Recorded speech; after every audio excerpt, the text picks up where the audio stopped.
안녕하세요. 노년에 참으로 황당한 일을 겪은 한 여성입니다.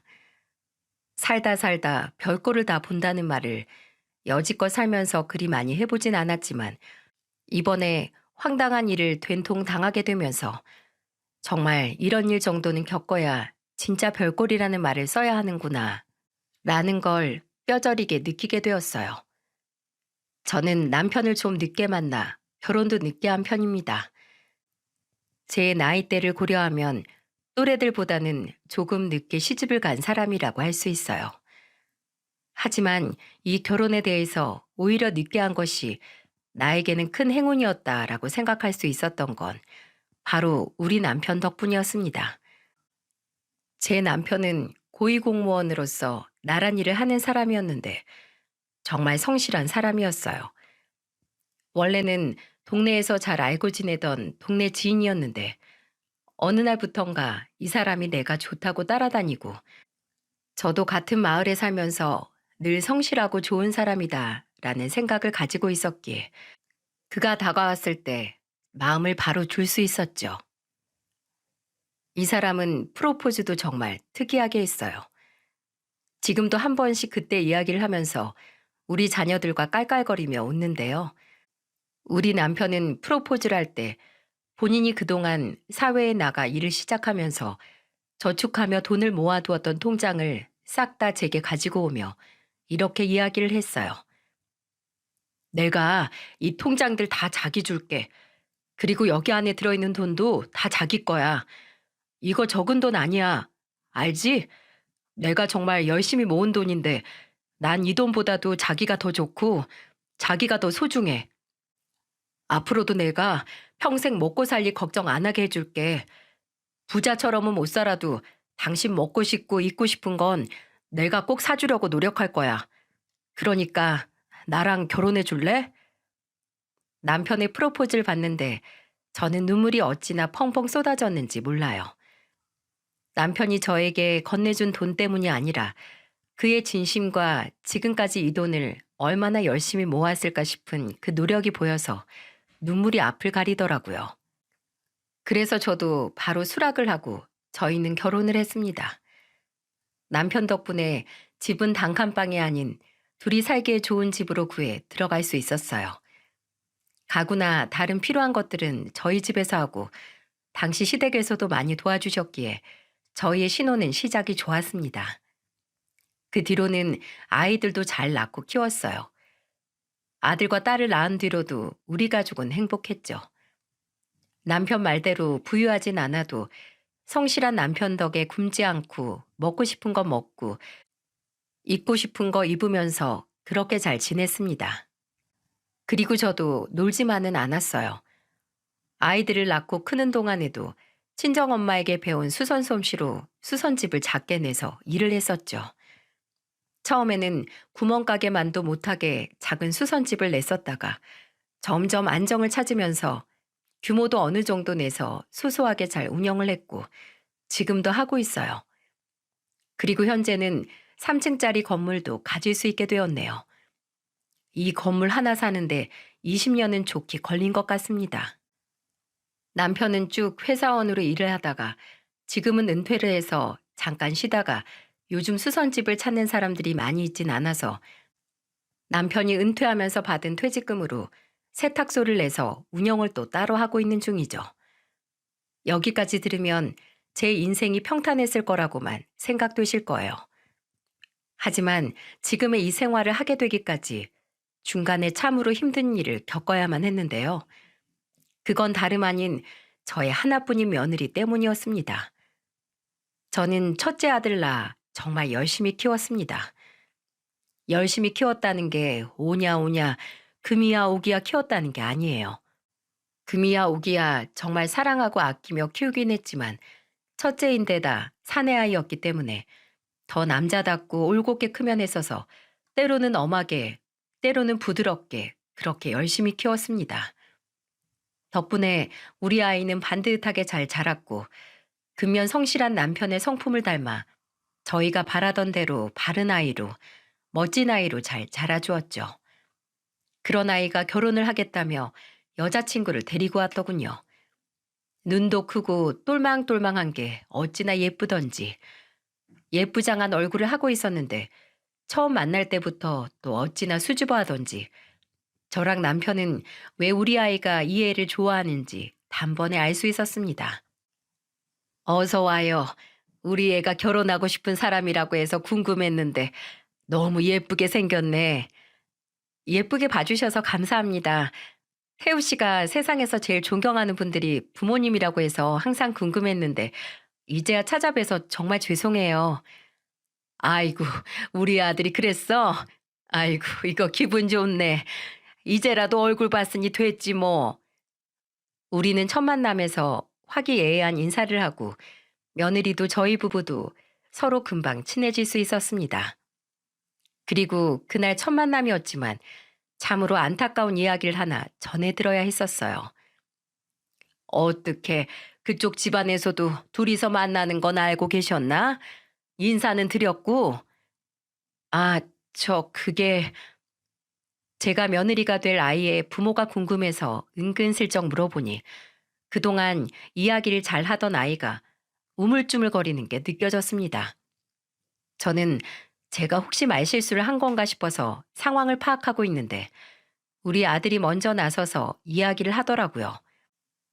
엄마, 이 사람이 본인이 직접 엄마 아빠 만나 뵙고 얼굴 보고서 이야기한다고 해서 내가 말 못한 게 있어요.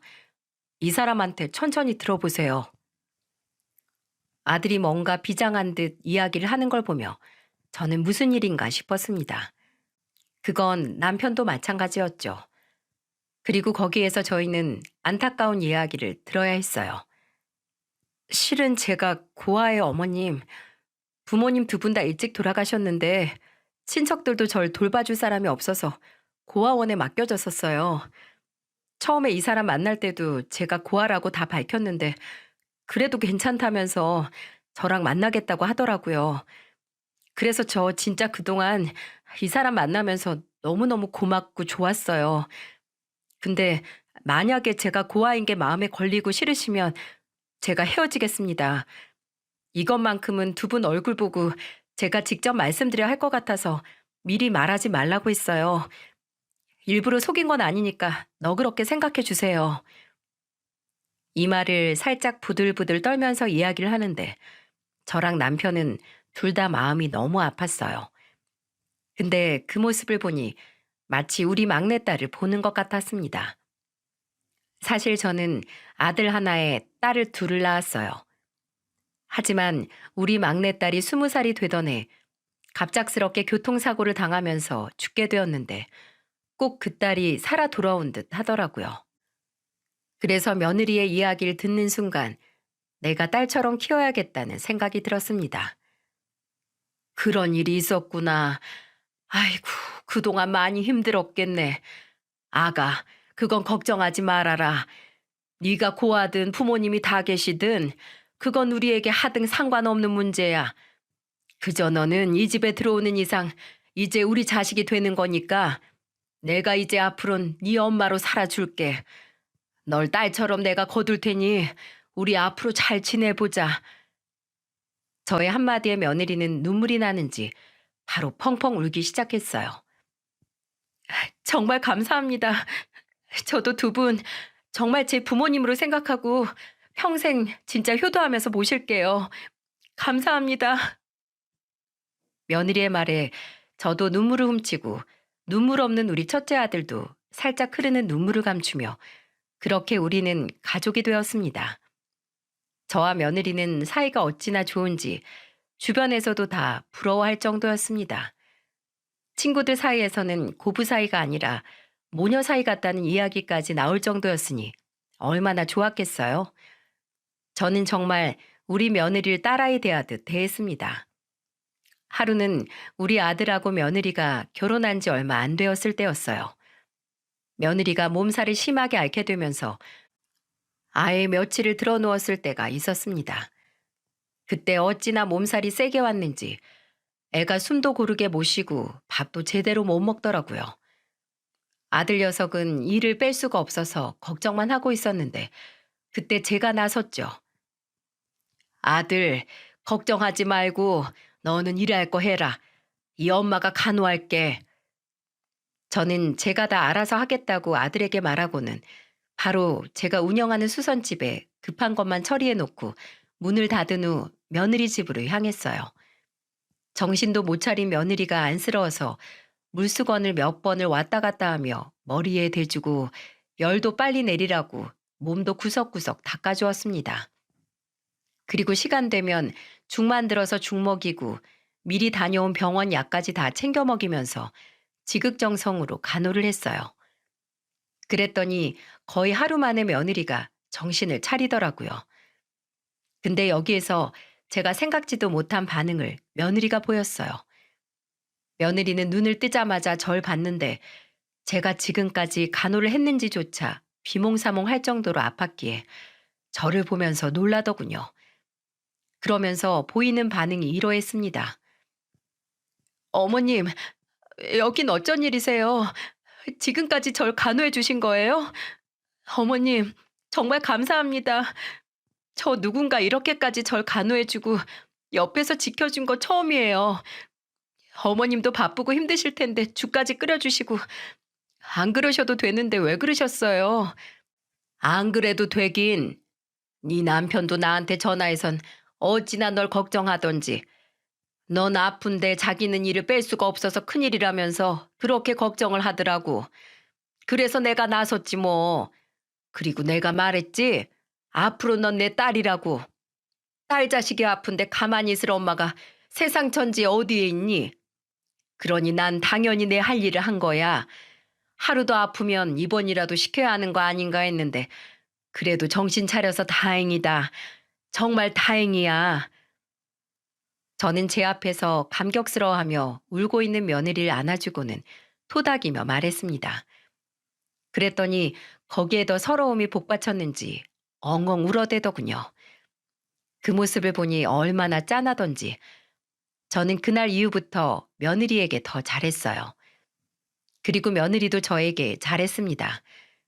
어떤 때 보면 우리 친딸보다도 저한테 더 잘해서 제가 오히려 며느리한테 효도받으면서 호강하며 사는 기분이 들기도 했었죠.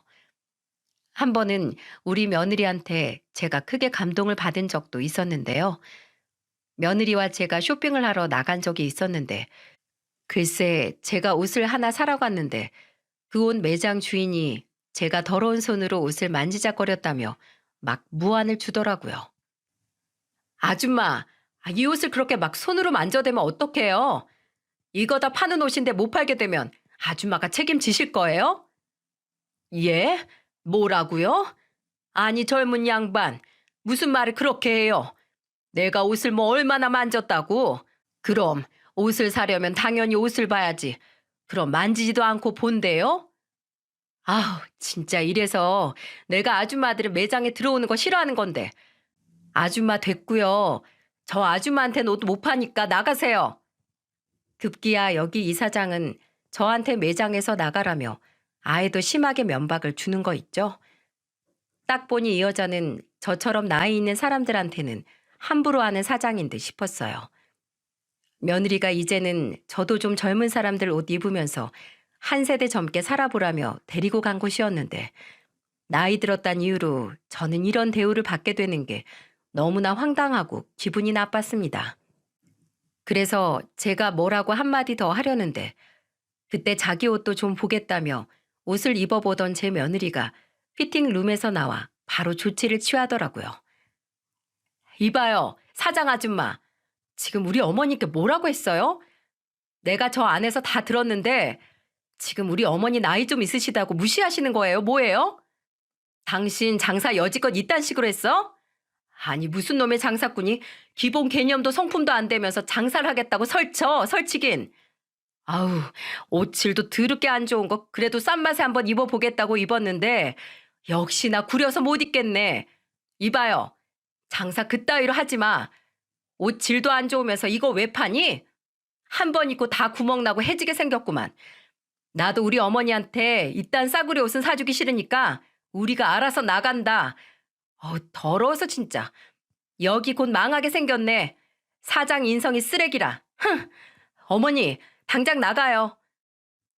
며느리는 시원하게 쏘아붙인 뒤에 저를 데리고 나가려고 했고 그 몰상식한 여자 사장은 저희 며느리에게 당한 게 분했는지 막 다가와서 다시 따지려 들었고 그냥 따지는 걸로 부족해서 머리 끄댕이까지 잡던 거 있죠?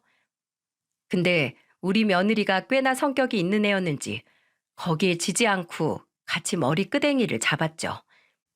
둘 다 머리를 안 놓고는 계속 엎치락 뒤치락 하는데 그때 저는 우리 며느리를 말리기는 했지만 속으로 굉장히 멋있고 뿌듯하게 생각을 했습니다.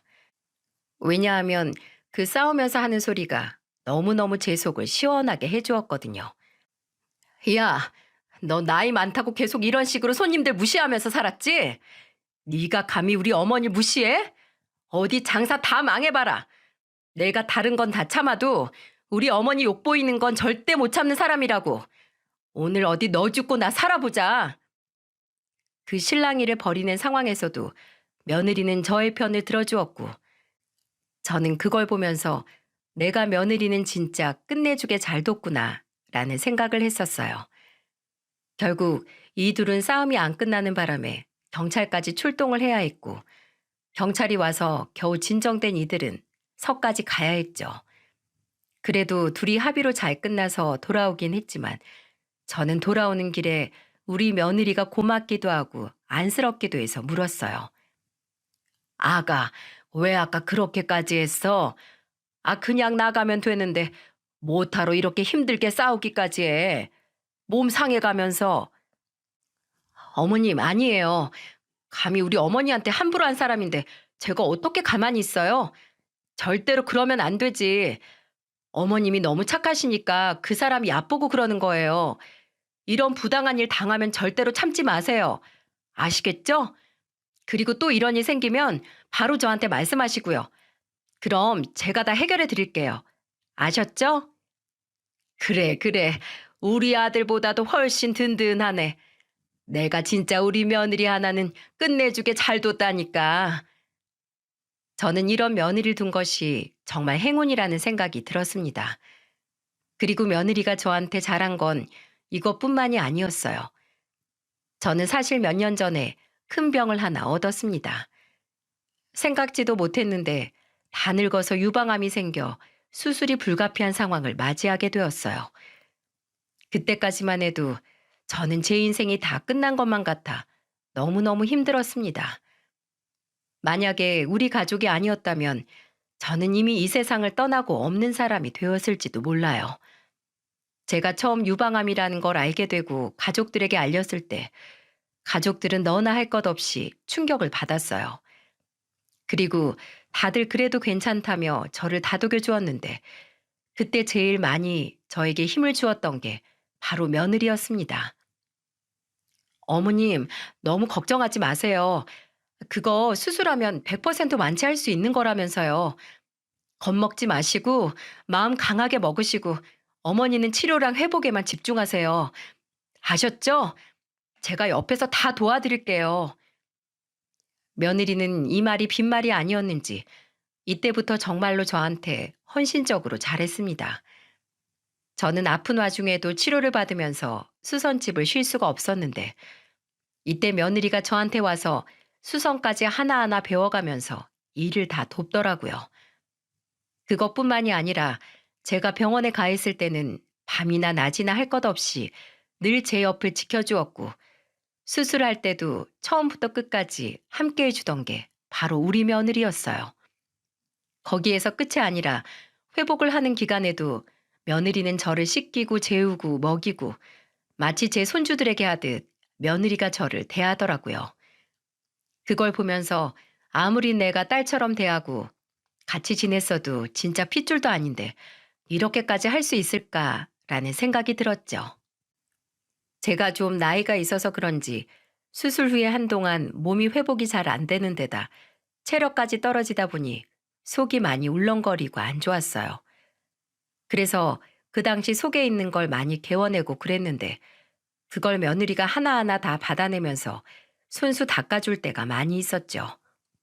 저는 그때마다 며느리에게 미안해서 늘 이렇게 이야기를 하곤 했었어요. 아가, 이렇게까지 안 해도 된다. 내가 닦아도 되는 거니까 넌 이런 거 손에 묻히지 말어. 병원에 와서 이렇게 날 돌봐주고 있는 것만 해도 고맙고 미안한데, 이런 것까지 하면 내가 너 볼 면목이 없어. 어? 그러니까 그만해라. 어머님, 무슨 말씀을 그렇게 섭섭하게 하세요? 언젠 저보고 막내 딸이라면서요. 자식이 엄마 위해서 이런 것도 못하면 어떻게 그게 자식이 되겠어요? 저를 진짜로 딸로 생각하신다면 이런 것 좀 그냥 받으세요. 아유, 참. 미안해서 그러지, 미안해서. 저는 어떻게든 저를 아끼고 제가 회복이 될 때까지 옆에서 곁을 지켜준 며느리가 너무너무 고마웠습니다. 그래서 그 이후에는 저와 며느리 사이가 더욱더 돈독해졌죠. 그것뿐만이 아니었어요. 며느리는 얼마나 저희에게 잘했냐면 남편이 오랫동안 일하던 그 고위 공무원직에서 은퇴를 할 때 깜짝 이벤트까지 준비하던 아이였어요. 우리 둘째 딸도 그런 건 잘 못 챙기는 애였는데 얘는 요즘 유행하는 케이크가 있다며 우리 남편 얼굴이 그려져 있는 예쁜 케이크까지 준비를 하고는 용돈까지 주던 거 있죠? 처음에 그 케이크를 보는데 케이크 위에 은퇴 축하합니다 라는 문구가 꽂혀 있었는데 며느리가 우리더러 그걸 뽑아보라고 하더군요. 그래서 아무 생각 없이 뽑았죠. 그랬더니 거기 안에서 5만 원짜리가 쭉 뽑아져서 나오는데 어찌나 재밌던지. 어머나 세상에, 아이고 이게 뭐야. 어머 어머, 무슨 돈이 계속 나온다니. 아이고야, 횡재했네, 횡재했어. 알고 봤더니 요즘은 자식들이 부모들한테 이런 선물을 많이 한다고 하더라고요. 덕분에 저희도 용돈 100만 원 받아서 은퇴 기념으로 해서 둘이 여행도 다녀오고 했네요. 여행을 다녀올 때도 그냥 다녀오지 않았어요. 우리 며느리가 놀 만한 곳, 노인네들이 가면 좋은 곳들을 하나하나 다 찾아봐 주었고, 덕분에 저희는 관광도 거의 효도관광처럼 재미있게 다녀올 수 있었습니다.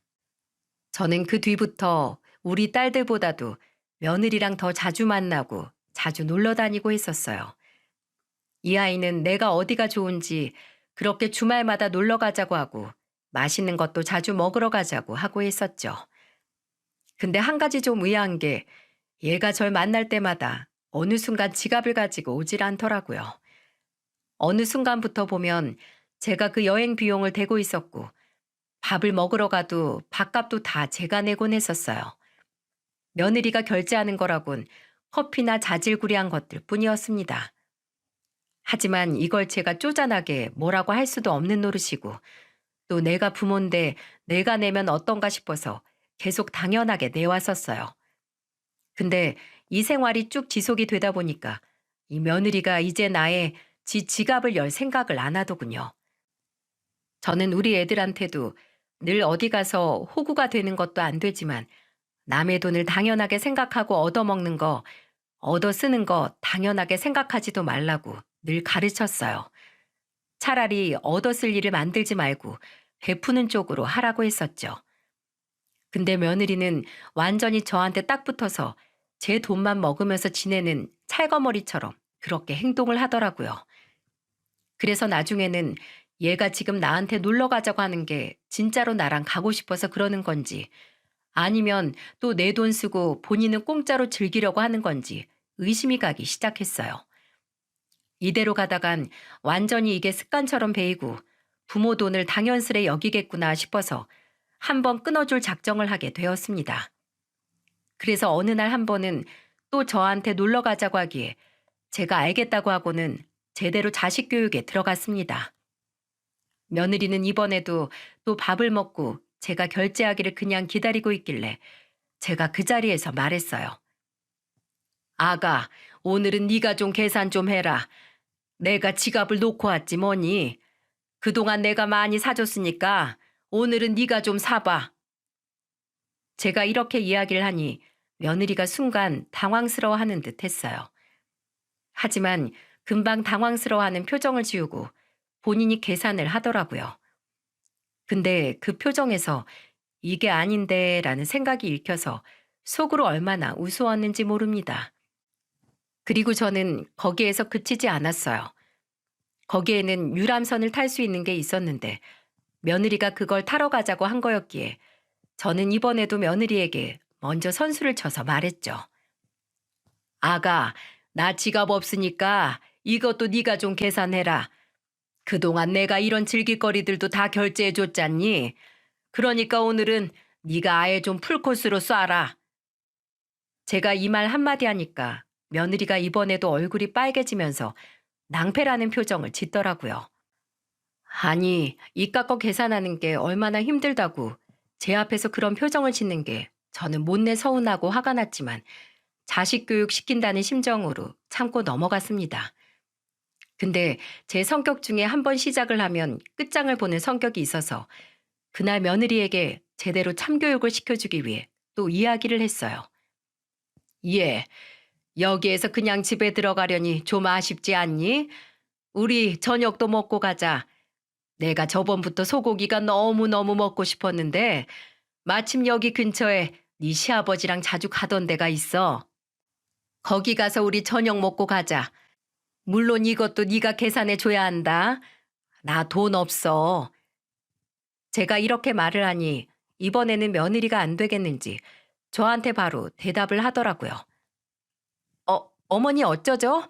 집에 애들이랑 남편이 기다리고 있어서 오늘은 일찍 좀 들어가 봐야 할 것 같은데 소고기는 제가 다음에 사드려도 될까요? 저희 자주 나오니까 그때 같이 소고기 먹으러 가요. 어머, 아니야. 오늘 우리 나오기 전에 네 남편이랑 시애비가 애들 데리고 저녁은 외식한다고 했었어. 우린 우리끼리 먹고 들어가면 돼. 이거 아까 네가 나한테 직접 말해줬던 건데 벌써 까먹었니? 그랬나요? 깜빡했네요.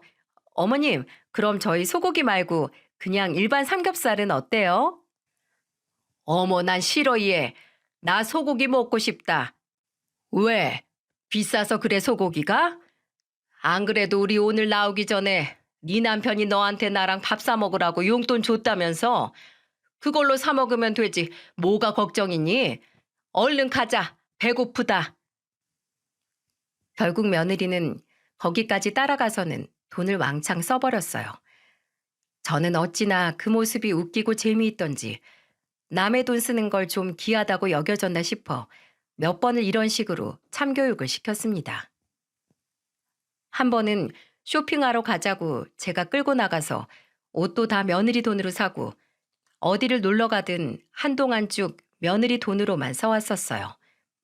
그랬더니 며느리가 지 돈 쓰는 게 아까웠던 건지 아니면 제가 제 돈 쓰던 것에 대해 미안함을 느꼈는지 모르겠지만 더는 놀러 가잔 소리를 안 하더라고요. 저는 거기에서 역시나 얘가 나랑 같이 다니던 목적은 돈이었구나 싶어서 한편으로는 씁쓸하기까지 했었네요. 근데 여기에서 끝이 아니었어요. 저는 그래도 며느리와 전처럼 자주 놀러 다니진 않더라도 저희는 연락을 잘 주고받았고 서로 잘 지내고 있다고 생각을 하고 있었어요. 근데 그건 완전한 저의 착각이었습니다. 그날도 어김없이 며느리랑 잠깐 통화할 일이 있어서 전화를 했는데 그때 저는 너무나도 충격적인 소리를 들어야 했고 믿는 도끼의 발등이 제대로 찍히는 경험을 해야만 했어요. 그 당시 며느리네와 저와 남편이 만나서 외식이 잡혀있던 때여서 그것 때문에 잠깐 통화를 하고 끊었는데 저는 전화를 끊고 나서 볼일을 보고 있는데 글쎄 핸드폰에서 뭔가 웅웅거리는 소리가 들리더라고요. 그래서 뭐지 하며 핸드폰을 봤는데 끊긴 줄 알았던 통화가 계속해서 이어져 있었고 그 안에서 흘러나오는 목소리에 저는 좌절을 하게 되는 경험을 할 수 있었죠. 여러분도 한 번씩 이런 경험 가지고 있으시죠? 분명히 전화를 끊었는 줄 알았는데 상대방도 나도 통화 끊은 걸 깜빡해서 계속 이어지는 경우요. 저는 종종 있었기 때문에 이번에도 전화가 끊긴 줄 알고 있었다는 게 재미있어서 다시 전화를 귀에다 대고 며느리한테 이야기를 하려는데 며느리는 통화가 계속 이어지고 있었다는 걸 모르고 있는 듯 했습니다. 왜냐하면 통화가 계속 이어지고 있었다는 걸 알았다면 절대로 그런 소리는 하지 않았을 테니까요. 제가 다시 휴대폰을 들고 며느리에게 말을 하려던 사이 저는 믿을 수 없는 대화 내용을 들어야 했습니다. 아휴, 이 노인네는 명줄이 길어도 왜 이렇게 긴지 모르겠어. 하여간에 수시로 전화 와서는 이러쿵 저러쿵 해대는데 얼마나 귀찮은지 모르겠다니까. 무슨 소리야. 너 니네 시어머니랑 사이 좋은 거 아니었어? 사이가 좋기는 개뿔. 그냥 그런 척하면서 지내는 거지. 하여간에 노인네가 눈치가 없어.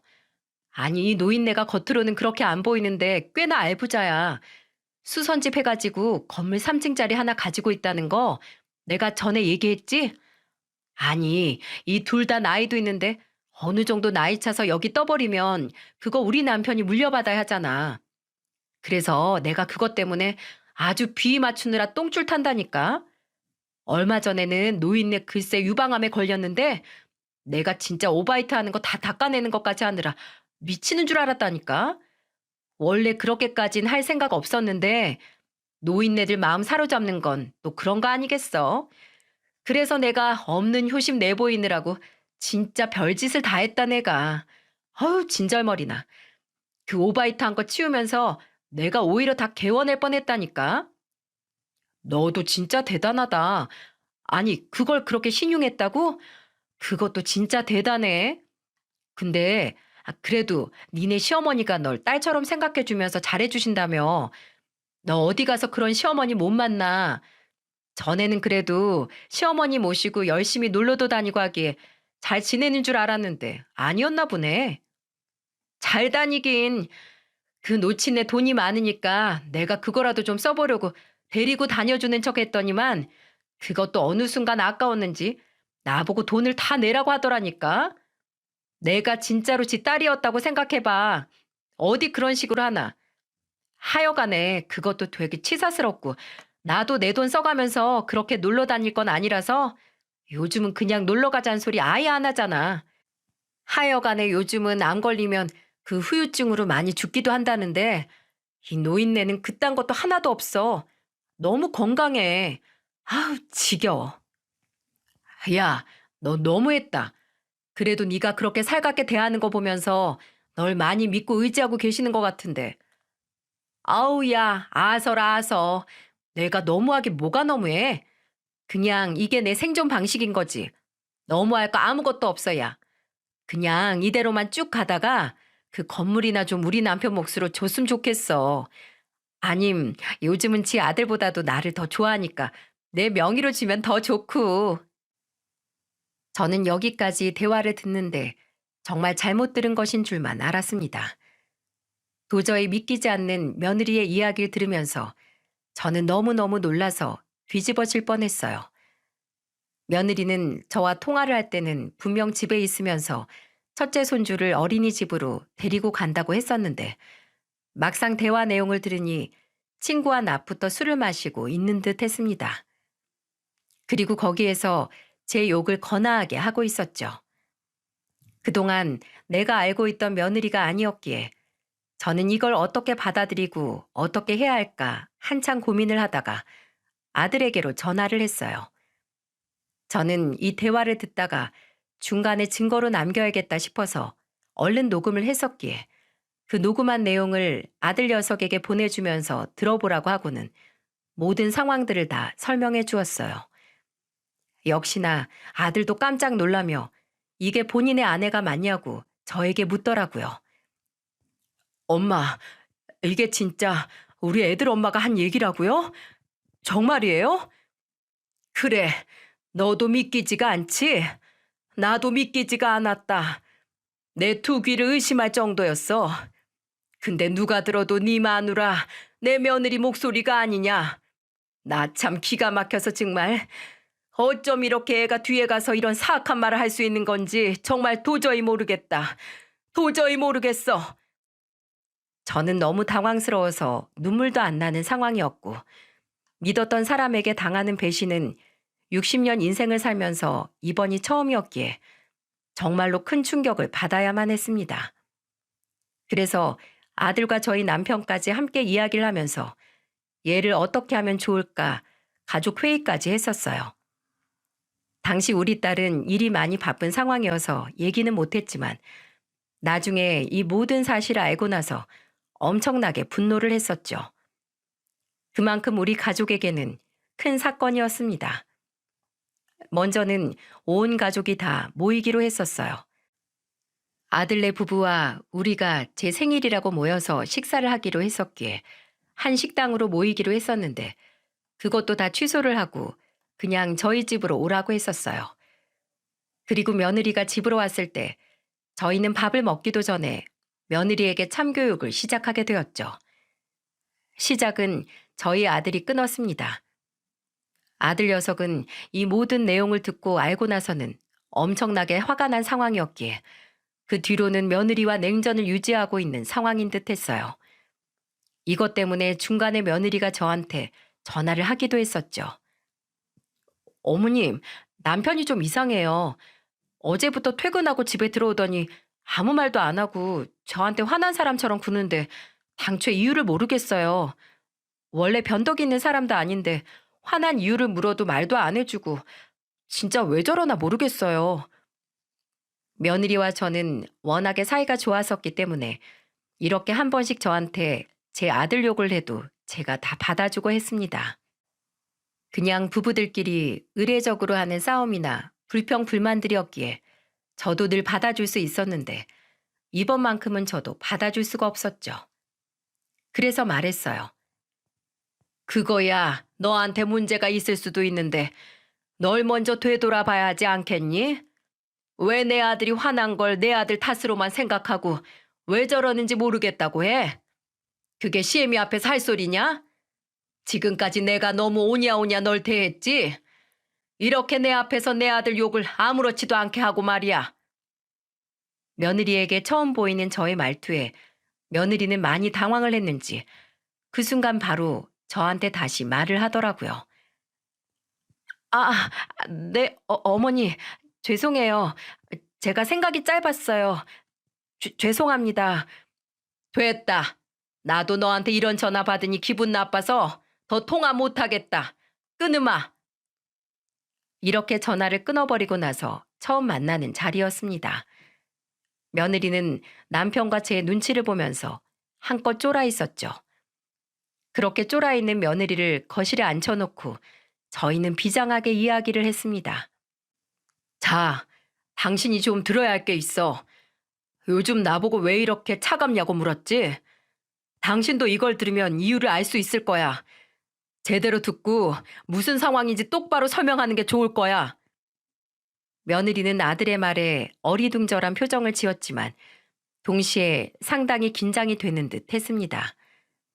그리고 아니나 다를까 아들 녀석이 틀어준 그 음성 파일을 들으면서 며느리의 표정은 새파랗게 질리기 시작했어요. 그리고 그 음성 파일이 다 끝나기도 전에 며느리는 제 앞에서 무릎을 꿇더니 마구 빌기 시작했죠. 어머님, 어머니, 다 오해예요, 오해. 이거 다 사실 아니에요. 뭐? 오해? 도대체 어느 부분이 오해라는 거니? 어? 그게 제가 좀 순간 정신이 나갔었나 봐요.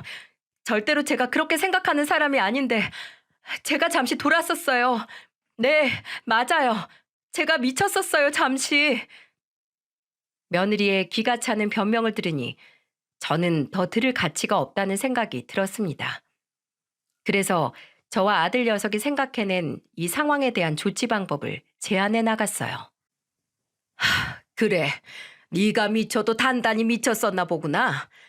근데 어쩌냐? 그걸로는 내 화가 풀리지가 않는데 도저히 난 너를 앞으로 내 며느리로 둘 수가 없다. 내 아들이랑 당장 이혼해. 네?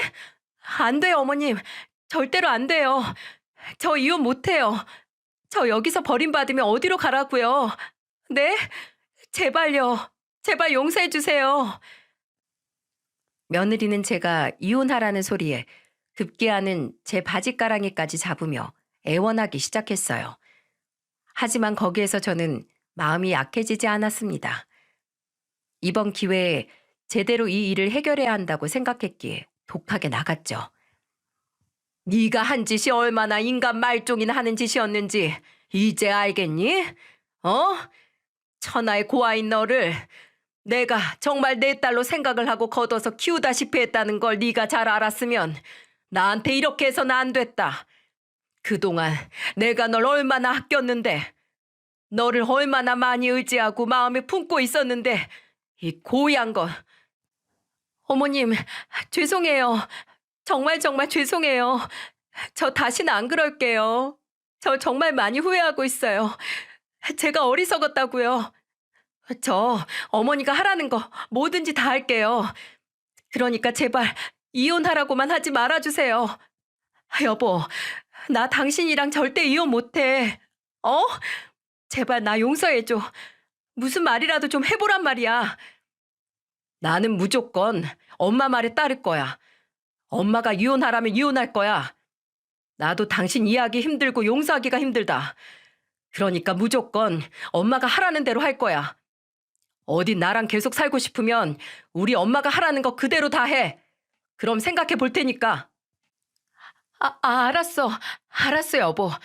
나 어머니가 시키는 대로 다 할 테니까 제발 이혼만은 하지 말아줘.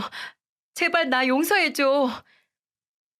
아들 녀석도 단단히 화가 났기 때문에 며느리에게 단호하게 말을 했어요. 그리고 저는 그 둘의 모습을 보다가 며느리에게 비장한 목소리로 말했습니다. 너 정말 내가 시키는 대로 다 할 거야? 네, 당연하죠.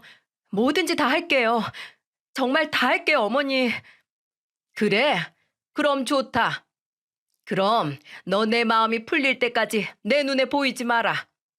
그리고 내 눈에 안 보이는 동안에 내가 가라고 한 곳에 가서 내가 하라는 거 그대로 하고 있어. 그럼 내가 마음이 풀릴 때 찾아가마. 할 수 있겠어? 네, 네, 그럴게요, 어머니. 다 할게요. 저는 뭐든지 다 하겠다는 며느리를 보고는 첫 번째 관문을 통과했다는 표정을 짓고는 또 한 번 비장하게 이야기를 했습니다. 너, 내가 다니는 교회에서 봉사하러 다니는 양로원 알지? 거기 가 있어라. 내가 다 말해둘 테니 거기 가서 숙식하면서 그곳에 있는 노인네들한테 봉사하면서 지내고 있어. 그럼 내 마음이 풀릴 때 널 데리러 가마. 네? 양로원이요? 거기 막 치매 있는 분들 있고 그런 곳이잖아요. 그래, 맞아. 왜? 가기 싫으냐? 방금까지 무엇이든지 다 하겠다며. 며느리는 제 제안에 갑자기 망설이는 듯한 반응을 보였고 좀 고민하는 듯 하더니 바로 알겠다고 하더군요. 알았어요, 어머니. 거기 갈게요. 대신 너무 오래 걸리시면 안 돼요. 저 꼭 데리러 와주셔야 돼요. 아셨죠? 글쎄다. 그건 너 하는 거 봐서 결정할 거다. 그럼 당장 내일부터 가. 애들은 걱정하지 말고. 그렇게 며느리는 그 다음 날부터 바로 양로원으로 들어가 봉사를 시작하게 되었습니다. 며느리는 일주일도 채 안 돼서 아들 녀석에게 전화를 하고 난리가 난 듯 했었어요. 여보, 여기 진짜 나 못 있겠어. 너무너무 구역질나. 할머니, 할아버지들이 바지에 대소변도 못 가리고 진짜 미치겠어. 이거 매일매일 닦는 내 심정 알아? 어? 그러니까 제발 나 좀 데리러 와줘. 나 좀 빨리 용서해달라고 어머니께 말씀 좀 드려봐. 당신이 다 자초한 일이야. 다에게 봉사해. 아들 녀석은 단호하게 이야기를 했고 이런 대화 내용들을 다 녹음해서 저한테 들려주곤 했었어요. 저는 그걸 들으면서 아직도 정신 차리려면 멀었구나 싶었죠. 그렇게 한 달이 지나고 두 달이 지났습니다. 며느리는 그동안 정말 숱하게 아들에게 저에게 전화를 해왔고 저는 아예 받아주지도 않았어요. 근데 한번 아들이 저한테 또 둘이 대화한 내용을 들려주는데 거기에서 제 마음이 확 풀리는 걸 느낄 수 있었습니다. 오랜만에 아들에게 전화가 온 며느리는 아들에게 이런 말을 했더라고요. 여보 있잖아. 나 정말 정말 반성 많이 했어. 내가 여기 있어 보니까 우리 어머님한테 내가 무슨 짓을 한 건가 싶더라고. 있지. 여기 계시는 분들 너무너무 안타까우신 분들이더라. 자식들은 치매 걸렸다고 이 양로원에 부모를 내팽개쳐 놓고는 보러 오지도 않고 대소변도 못 가리시는 분들이 어떤 때는 나만 보면 좋다고 웃으셔. 근데 또 어떤 때는 자식이 보고 싶다면서 한참을 우시고 그 모습 보는데 이렇게 외롭고 쓸쓸하게 노년을 보내는 분이 우리 시부모님이 아니라서 정말 다행이구나라는 생각이 들던 거 있지. 그저 건강하게 계시는 게 나한테는 그저 감사한 일이었는데 내가 진짜로 미쳤었나 봐. 우리 어머님 상처 많이 받으셨겠다. 나 진짜 너무너무 죄송해서 어쩌지? 당신 이제야 좀 뭘 깨달은 거야? 어, 나 진짜로 마음이 너무너무 아파. 아까 오전에는 그나마 정신이 좀 온전한 할머니가 내 손을 잡더니 이렇게 이야기를 하시더라. 부모님 살아계실 때 잘해드리라고. 조금이라도 건강하실 때 꼭 효도하라고. 본인이 양로원에 있어 보니까 너무너무 외롭더래. 너무 자식들이 보고 싶고 남편이 보고 싶고 그렇더래. 근데 볼 수가 없는 게 가슴 미어지게 아프다고 하시더라. 그걸 들으면서 나 진짜 우리 어머님 생각 많이 났어. 우리 어머님 유방암 걸리셨을 때 왜 내가 더 잘해드리지 못했을까? 그 뒤에 왜 그런 모진 생각을 했었을까? 그런 생각이 들더라고. 나 앞으로는 우리 어머님 아버님께 진짜 진짜 잘할 거야, 여보. 정말 평생 효도하면서 살 거야. 아들 녀석이 이 내용을 들려주는데 저는 저도 모르게 눈물을 흘리고 있었습니다. 제가 바로 원하던 게 이거였어요. 며느리가 진짜 자신의 잘못을 알고 뉘우치는 거요. 사실 저는 며느리가 그리 밉지는 않았습니다. 너무나 충격을 받고 순간 억울하고 미운 생각이 들기도 했죠. 근데 사람이 그런 어리석은 짓 한 번쯤은 할 수 있는 거 아닌가요? 근데 그걸 뒤에서 바로잡아줄 누군가가 필요할 뿐인 거죠. 저는 제가 며느리에게 그런 존재가 되어야겠다는 생각을 했고, 며느리가 진짜로 자신의 죄를 뉘우치길 원해서 며느리를 양로원으로 봉사를 보낸 거였어요. 그 뒤로 저는 어느 정도 이 아이가 많이 깨달았구나 싶어서 한 달을 더 있게 한 후에 총 석 달 뒤에 며느리를 직접 찾으러 갔습니다. 그리고 며느리는 저를 보자마자 눈물을 흘리며 안겨들더라고요. 어머니, 어머님 정말 너무너무 보고 싶었어요. 정말 그리웠어요. 제가 정말 잘못했습니다. 제가 그동안 죽을 죄를 지었어요. 제가 다른 사람한테는 다 나쁘게 굴어도 어머님한테는 절대 그러면 안 되는 거였는데 제가 배은망덕했어요. 용서해 주세요. 그래, 이제 알았니? 부모 가슴에 대못 박으면 그게 나중에는 고스란히 다 돌아오는 거야. 지금 너를 보렴 얼마나 가슴 아파하니. 근데 이제라도 알았으니 됐다. 앞으로 안 그러면 돼. 이젠 진짜 안 그럴 거지? 당연하죠. 저 진짜 절대로 안 그래요. 오히려 이제는 정말로 어머님을 제 친엄마처럼 효도하면서 모실 수 있을 것 같아요. 제가 정말로 잘하겠습니다. 며느리는 진심으로 뉘우치는 모습을 보였고 그때부터는 정말로 바뀌기를 시작했어요. 다시 저를 데리고 나가서 놀러 나가기를 시작하는데 저한테는 일절 돈 한 푼 못 쓰게 하면서 본인이 혼자 다 돈을 쓰더라고요. 거기다가 이제는 용돈도 팍팍 주고 저랑 제 남편 건강이 염려된다면서 무조건 주기적으로 건강검진을 본인 돈 다 들여가며 받게 하고 있네요. 그렇게 저희 며느리는 진짜로 개과천선을 했습니다. 여러분, 사람은 바꿔 쓰는 게 아니라는 말이 있잖아요. 근데 저는 그 말을 그리 인정하지 않습니다. 사람은 바꿔 쓸 수 있어요. 물론 기본 성품이라는 게 어디 가는 건 아니지만 어른의 역할을 어떻게 해주느냐에 따라 모든 것이 많이 달라진다는 걸 저는 이번 일을 통해 많이 느끼게 되었네요. 덕분에 우리 가족은 다시 평화를 찾아 잘 지내고 있습니다. 그전보다도 오히려 너무 잘 지내고 있는 중이랍니다. 며느리는 아예 그날로부터 일주일에 한 번이나 한 달에 몇 번은 꼭 그 양로원으로 가서 봉사활동도 하고 정말 잘 지내고 있습니다. 우리 변화된 며느리를 많이 칭찬해 주시고 또 격려해 주세요. 그리고 우리 가족의 행복을 빌어주시길 바라겠습니다. 함께 해주셔서 감사합니다.